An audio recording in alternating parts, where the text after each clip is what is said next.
I went through the pain of living the cliche of money can't buy happiness early.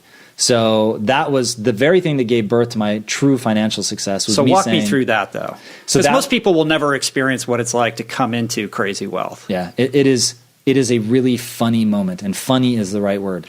It's fun, but it's also funny in that when I was growing up, part of the reason I wanted to get rich was I looked at those people with admiration, and I did not look at myself with admiration. Mm-hmm. So I thought, oh, well, if I can get wealthy, then I will look at myself with admiration. This will be amazing.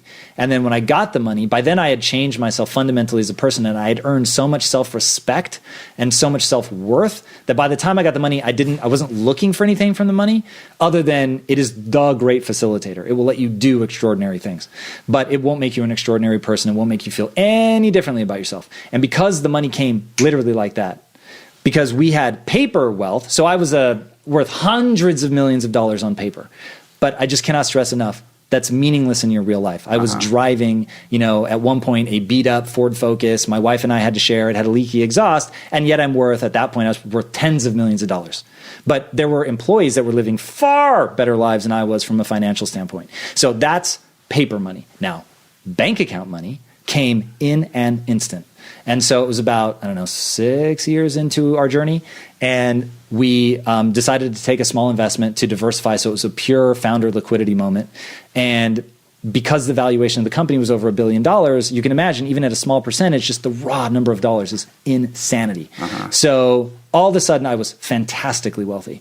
But I was like, it is so, in fact, this was how that day went. So everyone I said earlier, beliefs, values, identity, habits, routines, right? These are the things that make people up.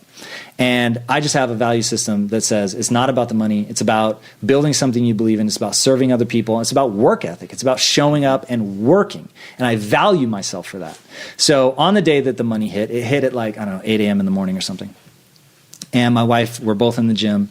And she's like, what are we going to do today? And I was like, what do you mean? I'm going to work.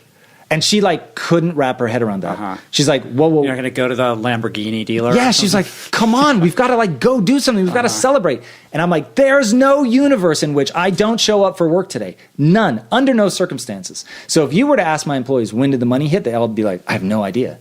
They knew that it did hit, but they didn't know what day because I acted completely the same. And the thing that I want people to understand is I feel the same. So all of the things that I believe about myself to be good, I still believe to be good. I earned them. I earned them by doing the hard thing time and time and time and time again. I know how much I'm willing to serve people and my family and myself and all. I just know I've done it for years and years and years. So when it came to, do I buy an island and retire or do I double down? It came down to what will make me love my life the most. And the reality is the thing that would make me love my life the most, because it would still be fun to just go and be with my wife. But the thing that will make me love my life the most is to do the things that are fulfilling. And I think fulfillment has a very specific, universal formula. And that formula is work your ass off to get very good at something that you care deeply about that allows you to serve not only yourself, but other people. That's it. You got to have all of it.